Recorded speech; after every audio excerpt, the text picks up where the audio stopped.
આજની ધર્મકથા. પ્રણામ. તીર્થોદ્ધારક પરમ પૂજ્ય આચાર્ય ભગવંત શ્રીમદ વિજય નીતિ સુરીશ્વરજી મહારાજા. તીર્થોદ્ધારક એ બિરુદ કેમ મળ્યું એ પ્રસંગો તો હજી આવવાના બાકી છે, પણ તીર્થોદ્ધારક કેમ બન્યા એના બેકગ્રાઉન્ડમાં જો આપણે જઈએ તો ખબર પડે કે નીતિસુરી મહારાજ સાહેબને તીર્થો પ્રત્યેનો લગાવ એટલો બધો અનહદ કે એમણે જે રીતે વિહારો કર્યા ને એ જોઈને એમ લાગે કે અતિશય પ્રેમ વગર કોઈ વ્યક્તિ આટલા બધા ઉગ્ર વિહારો રિટર્ન ટિકિટ લઈને આવ્યા હોય એવી રીતના એ શક્ય જ ન લાગે. 2 વર્ષ પહેલાં શત્રુંજય હતા, ત્યાંથી રાજનગર આવ્યા, રાજનગરથી સુરત ગયા, સુરતથી પાછો શત્રુંજયની ઈચ્છા થઈ એટલે શત્રુંજય ગયા. ભોયણી વગેરે તીર્થો કરતાં કરતાં અનેક જગ્યાએ સ્થિરતા કરી, લોકોને પમાડતા શત્રુંજય ગયા. ત્યાં પન્યાસ પદવી થઈ. હવે એમને ભાવ જાગ્યા કે ગિરનાર જવું છે. ગિરનારની યાત્રા કરી, ત્યાંથી રાજકોટ આવ્યા અને એમને એમ થયું કે રાજકોટ સુધી આવ્યો છો ને વાંકાનેર ન જાઓ, અને પોતાની જન્મભૂમિ વાંકાનેરની અંદર એમણે પ્રવેશ કર્યો. પોતાની જન્મભૂમિના રત્નને જોવા માટે આખું ગામ ઉમટ્યું. શહેર અને સંઘ તરફથી દબદબાભેર સામયું થયું, જેમાં હિન્દુ, મુસ્લિમ, અધિકારી વર્ગ બધા લોકો સામેલ થયા. સાહેબે જીવન સફળ કઈ રીતે કરવું અને આત્મકલ્યાણ કઈ રીતે કરવું એનો એક સરસ મજાનો ઉપદેશ સાહેબે પ્રવચનમાં આપ્યો. અને નગરની દરેક વ્યક્તિ બસ આ વીર મહાપુરુષની પ્રશંસા કરવામાં થાકતી ન હતી. જેમના ઘરે એ રત્ન પ્રગટ થયું હતું એવા માતા, કુળદીપક અને શાસનદીપક એવા મહાત્મા, બાળ બ્રહ્મચારી, ત્યાગી અને પ્રતાપી મહાપુરુષ, આ બધા ઉપલક્ષણોથી લોકો આ પરિવારને અને પૂજ્ય નીતિસુરી મહારાજને એટલા બધા પોંખવા લાગ્યા કે જાણે આ નગરને પોતાની આખી ગરિમા અને ગૌરવ મળી ગયું હોય એ રીતનું આખું વાતાવરણ પૂજ્યશ્રીના પદાર્પણથી વાંકાનેરની અંદર ઊભું થયું. મહાસુદ દસમનો દિવસ સાહેબે પ્રેરણા કરી વ્યાખ્યાનની અંદર, અને તરત ઝીલી અને એમના સંસારી મોટાભાઈ ભાઈચંદભાઈ ફૂલચંદજી, એમણે અને બીજા અનેક શ્રાવકોએ ચતુર્થ વ્રતનો સ્વીકાર કર્યો. સાહેબની વાંચનાઓ કેવી હશે એનો આપણે અંદાજો લગાડી શકીએ કે કોઈ ક્ષેત્ર એવું નહીં કે જે ક્ષેત્રમાં સાહેબ વાત લે અને એનું પરિણામ સાહેબ ઈચ્છે એવું ન મળે. જાણે એક જાદુગર કેવા હોય, એ જે ક્ષેત્રને અડે, જે ક્ષેત્રમાં હાથ નાખે એ ક્ષેત્રની અંદર એ ધાર્યું કરી શકે. આ રીતે વાંકાનેરની અંદર સાહેબની સ્થિરતા બહુ સરસ રીતે જઈ રહી હતી. એ સમયે મોરબીથી કેટલાક લોકો સાહેબને વિનંતી કરવા આવ્યા.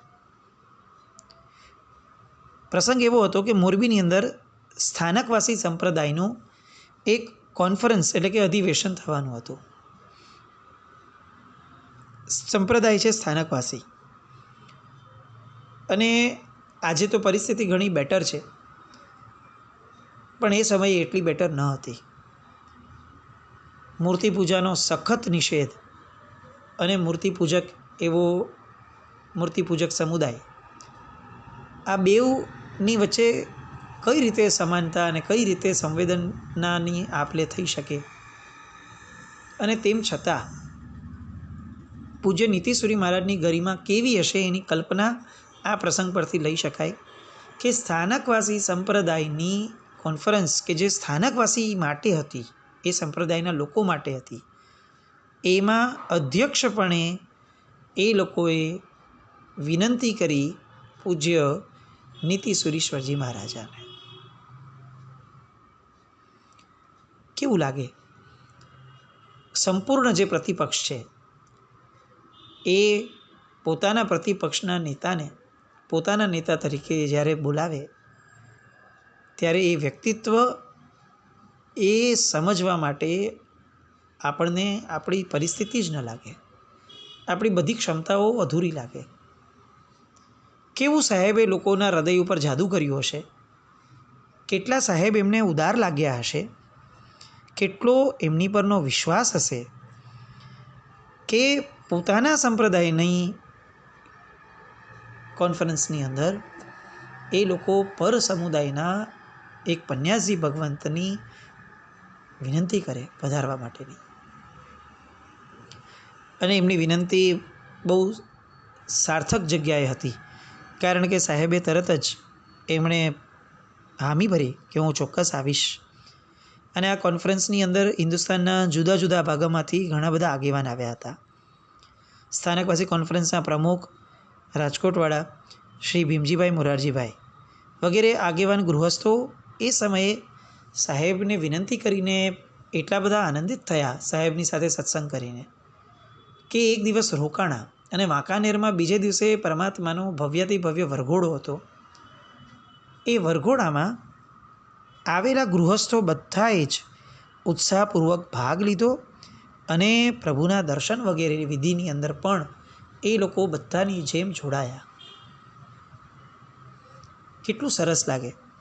સ્થાનકવાસી સંપ્રદાયના કોન્ફરન્સમાં મૂર્તિપૂજક સમુદાયના ગુરુ ભગવંત હાજરી આપવા જાય અને આ બાજુ મૂર્તિપૂજક લોકોના પરમાત્માના વરઘોડાની અંદર સ્થાનકવાસી સંપ્રદાયના આગેવાનો હાજરી આપે.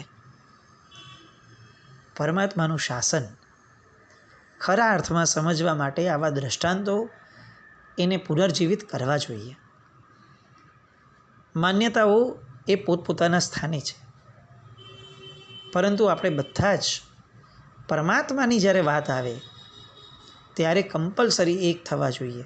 કૌરવો અને પાંડવોમાં આવી વાતો આવતી હતી કે જ્યારે અંદર અંદર લડવું હોય ત્યારે એ લોકો 100 ને અમે 5 છીએ, પણ જો બીજા સામે લડવું હોય તો અમે લોકો 105 છીએ. આપણામાં આવું કેમ ન થઈ શકે? કેમ આપણે આજે આવી કલ્પના ન કરી શકીએ? આજે તો ઉદારતાવાળી વિચારધારા બહુ વિકસી છે એ સમય કરતાં, અને ઘણા ડિસ્ટન્સો ઘટ્યા છે. આપણે ખરેખર એવા યુગ પુરુષ તો કદાચ આપણા ભાગ્યમાં નહીં હોય, પણ મહાપુરુષને તો ઈચ્છીએ કે જે મહાપુરુષ આ બધા ડિસ્ટન્સીસને પોતાની જગ્યાએ ભલે રહેવા દે, પણ સાથે એક સમન્વયતા ઊભી કરે, એક સદભાવ ઊભો થાય કે જ્યારે શાસન માટેના પ્રશ્નો આવશે ત્યારે તમે સ્થાનકવાસી છો, અમે મૂર્તિપૂજક છીએ એ વાત નહીં. તમે એક તિથિ છો, અમે 2 તિથિ છીએ એવી પણ વાત નહીં. તમે શ્વેતાંબર છો, અમે દિગંબર છીએ એવી પણ વાત નહીં. અમે જૈન છીએ. આવું ક્યારે થશે? પૂજ્ય નીતિશ્વરી મહારાજ સાહેબે બહુ સરસ રીતે એ કોન્ફરન્સનો જે પ્રસંગ હતો એને સાહેબે ત્યાં સરસ રીતે સંભાળી લીધો. મોરબી રોકાયા સાહેબ, અને મોરબીમાં ધર્મની ખાસી એવી ઉન્નતિ કરી. ત્યાંથી વિહાર કરી જામનગર, જામનગરથી ફરી પાછા રાજકોટ, અને અલગ અલગ રીતે રાજકોટના પ્રસંગોમાં રહી રાજકોટ ચાતુર્માસ કર્યું. ત્યાંથી ચોટીલા, ચોટીલાથી રાધનપુર પધાર્યા, અને ત્યાં એક ભાઈને વિનંતી થઈ એક ભાઈ દ્વારા કે સાહેબ મારે સિદ્ધાચલજીનો સંઘ કાઢવો છે. અને એ સમયે નીતિશ્વરી મહારાજ એ તો જાણે તીર્થોની યાત્રા કરવા માટે જ જન્મ્યા હોય એટલા સહજપણે સાહેબ તરફથી હા આવી જતી, અને સાહેબે તરત જ હા પાડી કે ભલે અમે તમારી સાથે ચોક્કસ પધારશું અને શત્રુંજયની યાત્રાનો લાભ લેશો. સાહેબ શત્રુંજય પધાર્યા. શત્રુંજય તો પધાર્યા, પાછા એ લોકોની સાથે સંઘ સાથે રાધનપુર પધાર્યા. એ જે સંઘ લઈ ગયા એ સંઘની અંદર આશરે 300 ગાડા અને 2000 જેટલા માણસો હતા. એ સમયના 40,000 રૂપિયાનો સદવ્યય એ સંઘ દ્વારા થયો. પાછા રાધનપુર આવ્યા. રાધનપુરમાં ચોમાસું કર્યું. ચોમાસું ઉતર્યું ત્યાં બીજા એક ભાગ્યશાળીને ભાવના થઈ કે મારે કેસરિયાજીનો સંઘ કઢાવવો છે. સાહેબ જાણે તીર્થો માટે ફોર એવર રેડી જ હોય એ રીતે સાહેબ ફરીથી તૈયાર થયા અને કેસરિયાજીની સંઘની યાત્રા શરૂ થઈ. આ સંઘમાં 200 ગાડા અને 1500 માણસ. કેસરિયાજીથી અલગ અલગ તીર્થો કરતાં ફરી પાછા રાધનપુર પધાર્યા. રાધનપુરના સંઘે ફરી પાછો આગ્રહ કર્યો કે સાહેબ ક્યાં પાછા અમને મળશો. ઉપરી બીજું ચોમાસું રાધનપુર થયું. એની પછીથી ઉપધ્યાનના ભાવ થયા એક ભાગ્યશાળીને, એટલે ઉપધ્યાન કરવાયા. એ ઉપધ્યાન થયા એ પછી સાહેબ મોરવાડા, વાવ, થરાદ, બોરલ, સાંચોર આ બધી યાત્રા કરતાં કરતાં રાજપુર પહોંચ્યા. રાજપુરમાં પ્રસંગો થયા અને ત્યાર પછીથી સાહેબ ફરીથી રાજનગર પધાર્યા. રાજનગરની અંદર 2 દીક્ષાઓ થઈ.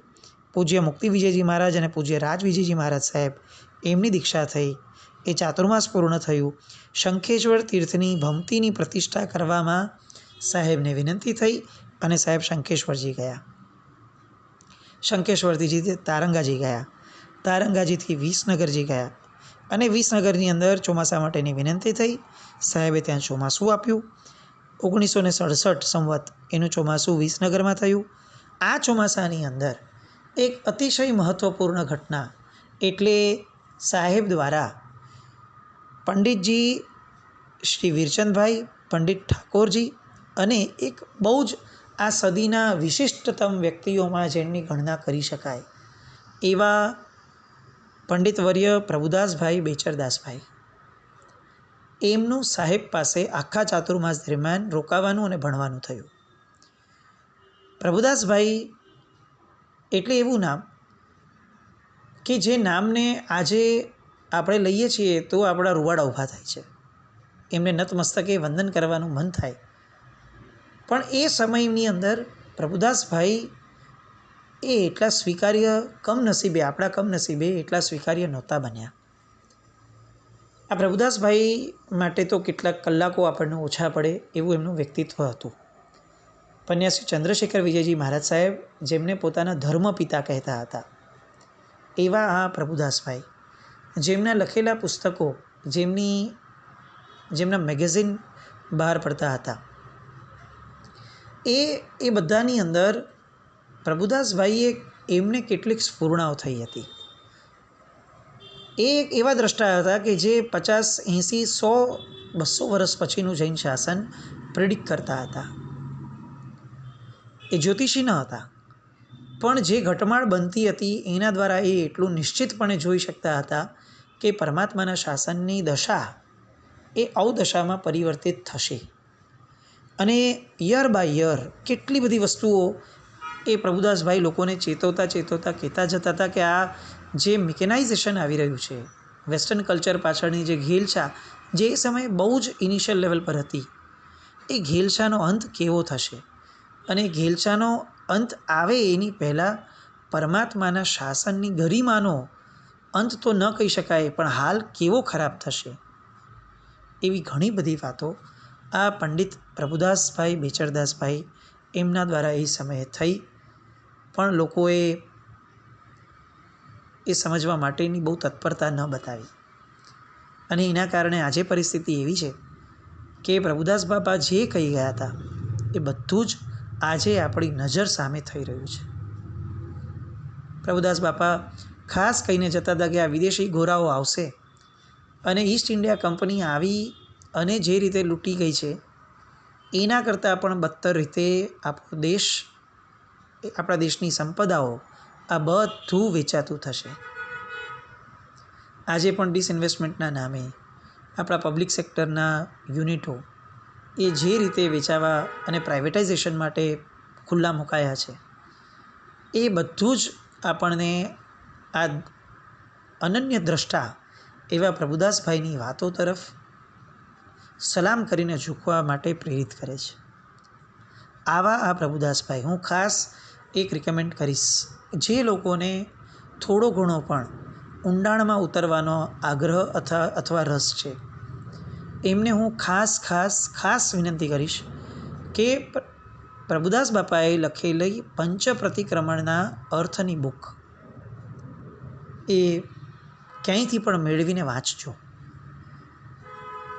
આપણે કલ્પના ન કરીએ ને એવી રીતે એમણે સૂત્રોને મોટા કર્યા છે. જે લોગસ કે જે કરેમી બનતે આપણે 30, 40, 50 સેકન્ડમાં પૂરું કરી લેતા હોઈએ એની માટે એમણે 80 ને 90 પાના લખ્યા છે.